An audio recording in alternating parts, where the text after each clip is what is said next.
I am back in a Happy Planner, so we are going to set up the Happy Planner monthly layout for July.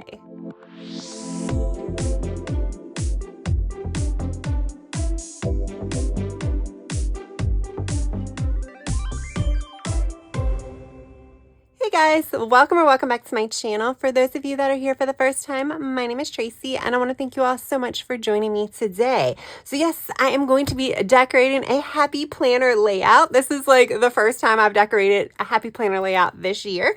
And we're going to be using Summer Edit from Live Love Posh, and I am going to be decorating the monthly layout. So if you're not familiar, this is the monthly layout. This is an old monthly layout, so it has like the black on it and things like that. I think it's a little bit more subtle now, and I think, if I'm not mistaken, that the Happy Planner monthly layout is only available as a customizable planner option. So yeah, I'm going to go ahead and take out this entire section. I will have to date this, and I'm going to probably date it with a Monday start. I don't know if I'm going to decorate this. I think I'm only going to be decorating the monthly layout if I have stickers left over. I think that's how I'm going to be doing that. But let's move all of the extra pages aside. I'm going to start here. So I'm going to be using the monthly layout for a combination of my creative projects, or just kind of like figuring out like what sticker books I'm using for certain planners, but what actual themes I want to do for like journaling ideas and things of that nature, as well as looking at some of the creative projects that I've already started, or some of the other projects I've started that I need to finish, and kind of holding myself accountable there. Plus, it's going to also serve as my social media planner. So this is going to have a huge purpose, and I am franken planning this with a weekly layout, which is the Calva Plan dashboard, but we're only going to be doing this today. So I'm going to be busting out Summer Edit from Live Love Posh. This is my first time using this sticker book. This is still available the last I checked, so you can use my discount code AGWP10 to save yourself 10%. I will have it linked down in the description box as well. That is an affiliate link. And I want to use this sticker set. It is bright, it is fun, they have elements, and there are also florals. So it has a little bit of everything. Now, I have used the monthly layout previously. I've used it for finance tracking, and I used it for social media. But this is the first time I'm using it for a combo of things, and I think I need to use a lot of the functional space, which means when it comes to decorating, I need to remember that. I definitely need to remember that. But we can still decorate. So yeah, let's go ahead, and I'm going to add some of the stickers first. Oh, my hair is shedding. And then we are going to probably add some boxes to kind of gain back some of that space that I lost with sticker placement. And we'll go from there. So I used this particular layout at the beginning of 2025. So I didn't finish the year off using this layout for social media, but I have started kind of even tracking and planning my social media a little bit differently this year as well. I started the year off in a bullet journal, and that, gave me a blank slate. That kind of opened things up a little bit more as far as trying to figuring out what types of things will be more helpful to kind of track, how I should be tracking it, how I should be brainstorming and things like that, just to kind of make my social media a little bit more manageable. So how I used these sections in 2025 are going to be a lot different than how I'm going to use them now, or somewhat different, I think. I think July is also going to be a test run, and I'll probably be changing things up in August and things like that as far as how I utilize these two pages in particular. And as I said, I'm combining it with my creative projects, which I actually like combining the two. I did have them separate at the beginning of the year. Like I said, I had a bullet journal for my social media, and I was using my goals planner, which was a Moxie Life horizontal, for my project planning or my creative project planning.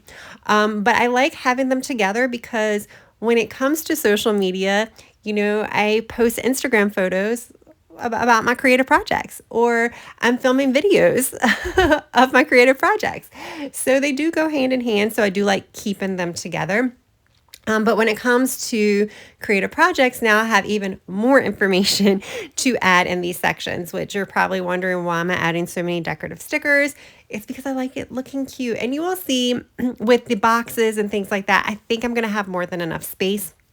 So let's kind of talk about what I'm thinking. I have to kind of say that very loosely, as far as what I'm thinking about putting on these 2 pages, because as I start utilizing it, it may change. So I am going to add some goals. I'm always hesitant about adding goals, but I think adding goals, especially when it comes to social media, kind of keeps me on track a little bit.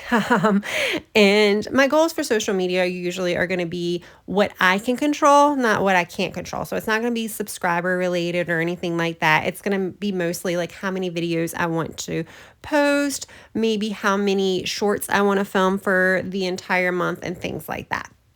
So I do want to do that. I do know for a fact where the priorities are, those 3 boxes that are already pre-labeled priorities. I'm keeping that labeled as priorities because I'm going to do creative projects priorities. There are projects that I'm way behind on, and I want to put those there. So those also are kind of like goals. So I will have that bottom section all for goals. So it'll be Instagram goals, YouTube goals, and then creative projects goals. So I do like the idea of that. So that's what I'm going to do. In the top section on the left, that is where I'm going to put important things. So even though I'm going to have a calendar that's going to have release information and stuff like that on it, I'm going to put some important dates here as well, just because I want to be able to open this spread and kind of see everything that I need to see in a general overview, kind of like a quick glance type thing. That's kind of how I'm utilizing this. Along those same lines, the to-do list. My to-do lists are probably going to be a lot longer than this, especially because I'm dividing them up. I used 5 of the pink, and then 5 of the purple, and that's how I'm going to divide it up. The pink will be either, social media or creative projects, and then the purple will be the other one. These are going to be the top priorities. These are the ones that I really need to check off for the month. Like I said, there are going to be other to-dos. Those are going to be kind of, some of them might be some that I need to actually do as well that didn't fit into this list, but a lot of those are going to be like, if I do it, I do it. If I don't, I don't. They might get moved to the next month, or they might just fall off the list altogether. Those will be on the subsequent pages, not this particular page. The bottom section, I'm not quite sure how I'm going to use, y'all. I'm not sure how I'm going to use the bottom section yet. I added boxes to gain back some of the space and to kind of hide that bold title that I had to white out. But yeah, I'm not quite sure how I'm going to use that yet. It may be project related. What I really need to do in one of these sections is kind of list all of the planners and the journals that I need to be setting up and decorating for this month. So I might do something like that there. Habit trackers. I am so bad about habit trackers, y'all. So bad about habit trackers. And this layout has 3 of them. So I'm going to use them to check off when I actually post things. So I did put YouTube on there. I usually have a YouTube schedule going, but right now, I've kind of been in the mood to film. So I've been like throwing some bonus videos out here and there. So I figured this is just a way that I can kind of keep track of how many I actually post for the month. And that way I don't have to go through my YouTube studio and count by hand. That way I can just count it here, just count the dots here. Instagram posts is something that I'm doing more for accountability purposes because I'm really, really bad about that. I will go a whole 2 weeks without doing a post on Instagram. I just find Instagram to be a very difficult platform right now. I find that even as someone who likes to scroll through Instagram, I'm not even seeing my followers post. So I know people aren't even seeing my post. It's just the algorithm is just crazy over there. So that kind of causes you to lose some motivation about posting as well. But I'm going to try to get back into it because I do like to post it just for my record keeping purposes. That way I can scroll through my profile and see some of the spreads that I've done. Plus, I don't keep the pictures that I take of my spread. So it's a way for me to have that if I want to screenshot it in the future and put it in a memory keeping book or something. And then the third one I did shorts, which are reels. Yeah, I'm really bad about that. So that might be a completely blank habit tracker, but I wanted to put it there. That is pretty much it for these 2 pages. I'm just kind of throwing a few extra stickers in some of the spaces that I know I wouldn't be able to utilize functionally. And that's going to be pretty much it. This is by far the most decorated page. I will tell you that.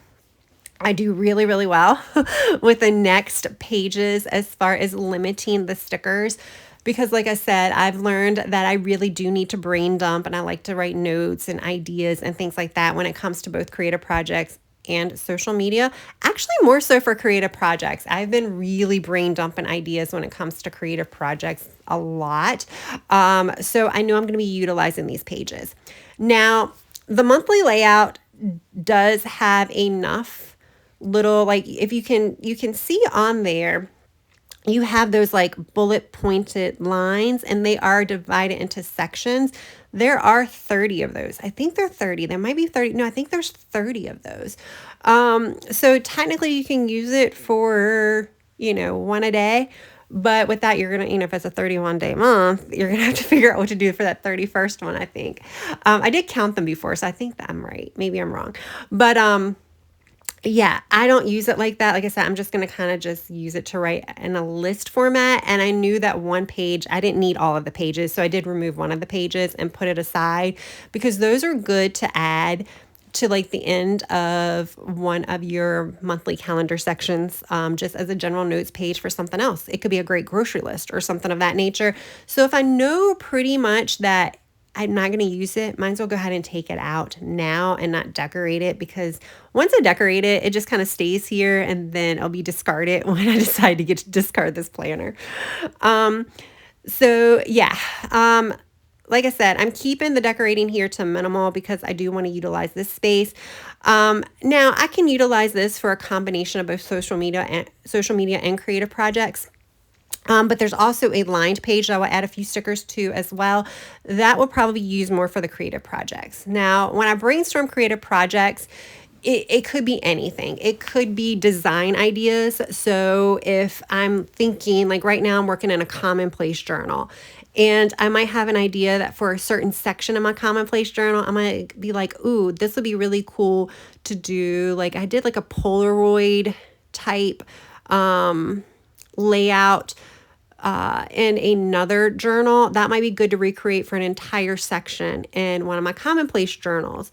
Or, maybe like I was working on my A to Z project. This will be a good area to brainstorm what to do for each of the letters, what kind of photos to take for each of the letters of the alphabet, and things of that nature. That's why it can get pretty full, just because of things like that. So I'm kind of writing about how I want to maybe decorate things, as well as like ideas to use to actually fill in some of the creative projects with pen. So it's not just about decorating. So yeah, that's kind of what I use for this. Because I think it's neat. Like I have a lot of notebooks that I kind of can write these notes in, but I find myself like writing them in various notebooks and not keeping them all together. So like keeping all that information with the planner, I think is just going to be better for me. Now on this back page, which I absolutely love because it's so like open now. They used to have this kind of like blocked off a little bit more, I think, or maybe I've just been away from a happy planner so long, I just can't remember. But I'm going to use this for my stats, and I do keep my stats in a social media journal, but I'm behind. So I'd rather keep it here and then transfer it to the journal once I have time to set it up, decorate it, make it look cute. Then I can add the stats there. So I'm putting it here so that way I don't lose the information by the time I finally add it to my journal. All right, and then the final thing I am going to be doing is I have a lot of sticker scraps that I cut, especially from the florals. I'm going to go ahead and utilize those scraps and put them on my monthly calendar. So I said I'm not really going to be decorating the monthly calendar, but I didn't really want to add these scraps to some of the other pages. and they actually fit perfectly across the top of the monthly calendar. And I did have a few extra stickers left over on a few of my sticker sheets, and instead of just leaving them in the sticker book with only 1 or 2 stickers on there, I think in one case it was like 6 or so, I decided to just kind of go ahead and put them in the calendar. So yeah, I guess you can say I ended up decorating the calendar. All right, so I am almost finished, guys. The last thing I'm going to do after this is I'm going to go to my second calendar, which is part of the Kello Plan dashboard. And I'm going to put, redate that by just changing the days of the week from a Sunday start to a Monday start. And then all of the days are going to fall into place that way. And I'm also going to remove the 2025 and put a sticker over it. So that's pretty much it. Like I said, we're almost done, so just hang in there for a little bit longer. I will come back at the end and do a full on flip through.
All right, guys, final flip through. So hand writing the dates so much quicker than sticker dating, and I think this actually looks okay. I could probably even use a dot marker and then go back in and write the dates in if I wanted it like extra cute, but that's okay. This is like by far one of my favorite layouts with Happy Planner to decorate. I'm really happy to be back into it because not only is it fun to decorate, it's also super functional, and I think it's a great supplemental layout. And I do need 2 layouts for my social media and creative projects planning because I need notes pages, which I get here, plus, you know, the monthly layout. So I'm combining the dashboard layout with that to kind of help make it work. But this turned out super cute. I'm gonna do my stats back here now, and then this, I just changed this to goals. All right, guys, there we go. So again, I used the summer edit from Live Love Posh. You can save 10% by using my discount code AGWP10. I will have my affiliate link down in the description box. All right, y'all, if y'all enjoyed this video, press that like button. If you have yet to subscribe, I hope you would also consider subscribing. That is all I have for now. I hope you have a good rest of your day, evening, or night. Until next time, bye.